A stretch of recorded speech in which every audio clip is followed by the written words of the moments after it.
Hello guys, in this video I'm going to show you how to set who can send message for you on the Instagram application.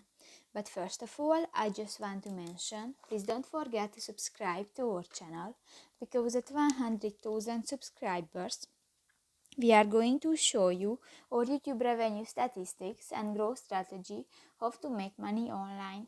So let's jump into it. First of all, open the application on your device. Go to the profile section at the lower right corner of the screen, and you click to the three lines at the upper right corner.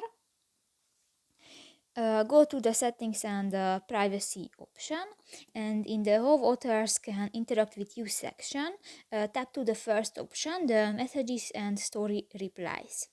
Here you can find the three option, and click to the first option, the message controls, and here you can set who can send a message for you, your followers on Instagram or others on Instagram, and click that, and you can set the message request or don't receive request, and just select one and tap to the circle icon and done. So that's pretty much it for this video guys. See you in the next one. Bye bye.